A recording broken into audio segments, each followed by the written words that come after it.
supposed to do is the supports were supposed to come from the side of level 1 right away to shove out these heroes because they won't have the spills to be able to fight. Now there's almost a level 2 on Coddle, and Sand King's already got level 2, so he's always going to survive. It's a little tricky now. Little tricky.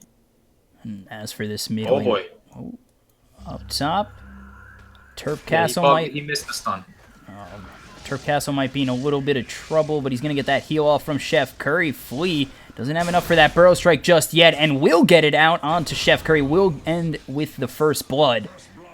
And is GG in a lane that maybe I thought they'd... Or is it more over towards Team Morty with Beastwood? Yeah, it's probably slightly Darkseer favored, but the thing with Lifestealer against Darkseer is, of course, he's very resilient to the type of damage Darkseer gives up, which is just damage over time as well as magic. So people think this matchup generally... Would that it's not going to happen again. Because there's no Nagas and Medusas on this game, man. Don't worry. This will be quick. So, Burrow Strike comes out once again from Flea. They're just really giving this Jug a hard time in lane. He's already sitting at just 12-0, and Sand can keep an equal with him. It must be really terrible for him. He needs to run. The Juggernaut's about to die, I think. Yeah, Burrow Strike comes out once again. Illuminate flies on forward, and the final hit will be from Flea. This time we catch the kill. Yeah. So I think this... You know, is it brought back in just the OD, or is it brought back in the Darkseer as well, who's also struggling? And as I say that, down low is this Pudge, gets the Surge with the Ion Shell. Jeyo trying to get a little bit greedy going in on Beastwood, but now he turns it around on the Pudge. Ion Shell or not, he really doesn't care. 1 or 2 more shots would do, but he gets blocked out by these creeps. Beastwood going to continue to move on forward with this Ion Shell. Jeyo might be in a little bit of trouble, and he will fall as Pudge squeaks himself away. And Jeyo falls to Beastwood, being a little bit too greedy. That's a real classic Anime Dota moment right there. I suppose Jeyo gave up on the kill a little too late. He could have just ran back initially and there would have been no sequence like that, but sometimes you just see a kill, you feel like you gotta go for it or you get greedy. And then up top, Burrow Strike comes out twice onto Chef Curry. Sorry for the interruption, but they will get one back on the spin of BBTM. So it's a 1-for-1 trade to this Sand King. On the other parts of the map, which is just, again... Oh boy, might be in trouble again. BBTM, he's going to have to back off with that Blade Fury, but he does not have a TP out, so there's the Burrow Strike as well as the Assassinate, following up an Illuminate from the Coddle. And again, they find another kill on this Jug. It's 5-2 already for more. Chef Curry, he's going to get saved by this Pudge. But for how long is the Burrow Strike's up in 3 seconds? They've got the slow with the Shrapnel. Chef Curry, he's pretty much dead to rights as that Burrow Strike comes on through from Flea. And it's now 6-2. And we take a look at that early... I suppose that's just what happens when you have like Nagas and Coddles in the game. Here, though, they're already taking the tower against the Juggernaut at top. The Coddle's going to keep shoving that in at top as well. And in the meantime, unless Morty get a lot of kills, and speaking of kills, they're about to boost another one. Their Pudge is in a little bit of trouble as the Burrow Strike comes out from Flea. Mad just hitting away at this Pudge, and let's see. Ooh. Deny! All right. That's one Darkseer should have died there. Yeah, Darkseer's going to go down to this Burrow Strike. They're going to end up using the Roar as well, and they get themselves 1 out of the 2 as Pudge did deny him. Wonders for the side of his GG in the last game, and that is the Blink Burrow Strike Infest. So actually, Mad is going to spot this Pudge. There's the Primal Roar coming through, and just going to get destroyed with the Shrapnel. Beastwood going to be the next one to fall. Astral, it's really not going to save anybody. And there will be 2 more kills going the way of his GG. Yeah, I think in that sequence, they had a chance to kill like maybe 1 hero, and that was the Beastmaster. And the OD actually just Astraled him. And then the Pudge, who didn't get saved by the Astral, ended up dying. And now OD's dead. Burrow Strike, Assassinate, Sand King with another. And they're steamrolling this team. Switch this over to the net worth at 12 minutes in. I was a little far behind, but they're up 12,000 net worth, and up top we might see another kill on this Pudge. Flea's trying to go in, sets up this Epicenter, and does blink on in. Magic stick.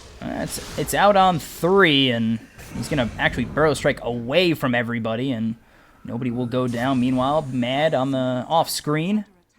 Kills with the Coddle. How's those? Behind this Jug, they'll get the Burrow Strike. There's the Blade Fury. Not too sure BBTM is going to get out, especially if they keep this vision from Flea. And they will get the kill after the Burrow Strike. Here comes a hook as well as a Dismember, and they actually end up getting Jeyo. So a 3rd kill goes the way of Morty.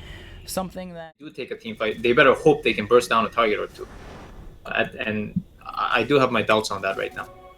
The nice thing, silver lining in all this is that Darkseer is quite farmed. He's already finished up a mech with the Mana Boots and the Soul Ring, and he's about to die. Yeah, now he's about to possibly go down. The hook comes out on Flea. There's the Mana Leak out on Beast with the Vacuum's going to be used. Flea might be in a little bit of trouble, but stunned up is this Darkseer. Here comes the Omni Slash on through, and a 4th kill goes the way from Morty. So now they're at 1/3 the amount of kills of the other team.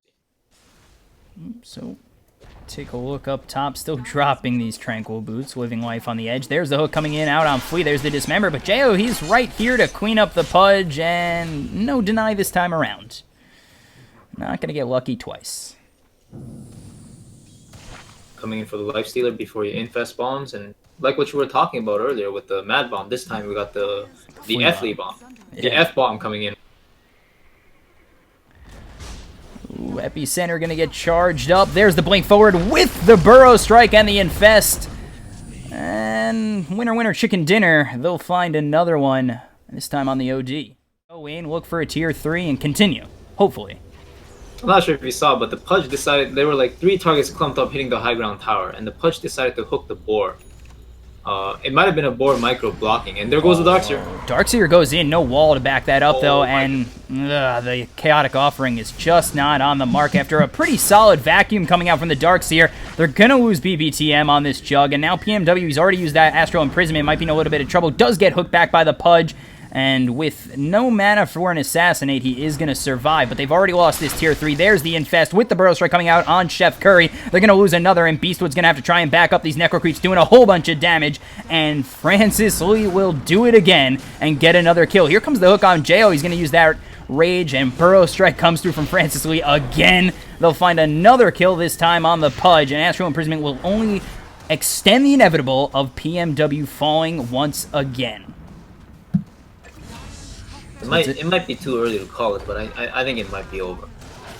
But Chef Curry, missed. But it was something that they needed to come back, and they didn't connect. So what are you gonna do? Yeah, so at this point, they've lost their top racks. They're going to try and go in on Jeyo again. There's the Omni Slash committed. They do end up getting the kill. There's the Primal Roar with another Vacuum Wall, and Beastwood, he's been alright with this. And they will end up getting the Coddle too, but the buyback comes in from Jeyo. They're looking for more on the side of Morty to try and chase him out of their base. It's a double kill going the way of the Jug. And Flea. Burrow Strike to the high ground. That's exactly where he needs to be to get away from this Darkseer. And now Jeyo, he's found himself back into this fight.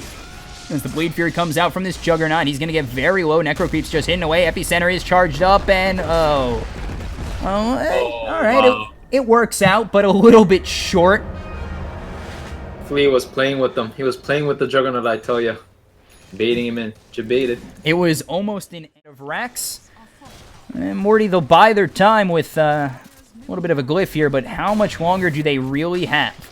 As now the Open Wounds comes out on the Pudge. He's going to have to get surged up by Beastwood. Beastwood trying to find something in terms of a vacuum wall, but the wall is on cooldown, so it's very much stopping them from doing anything. And a great positioning from Flea. He will get the Burrow Strike out on 2. Odie's going to fall again. Beastwood might be in a little bit of trouble. There's the Open Wounds as well as the Surge. Primal Roar will stop him in his tracks, and he'll get annihilated by that Illuminate and fall again. Flea coming in. Blink Burrow Strike. He's been on the money, and they'll take out PBTM and Pudge as well. It's a triple kill for SK, and now a vacuum with the Chaotic Offering. Now the wall, it's a little bit too late as 4 die on Morty. There's the 5th. It's a full team wipe in favor of GG. And with that, they'll get the GG. And this game, after playing a 70-minute game, must feel so amazing for them. It feels amazing for me. And GG will be moving on. Good, good. It was a pretty clean win. I think the game was pretty much won off the top lane with the Sand King and Coddle being so successful in shoving off the... It's just the unfortunate reality of losing lanes too hard in Dota. Alright, so we're going to kind of just flow right into the next game. I'll let you know in Discord which game we end up going into. And that's it. GG moves on forward. We'll probably see them again, and I'll let you guys know when we come on back for another game. Stay right there. I'm your caster, B-Cop, joined by Clairvoyance. And it's pretty fun thus far. That game brought back a little bit of sanity for me, so we'll be right on back.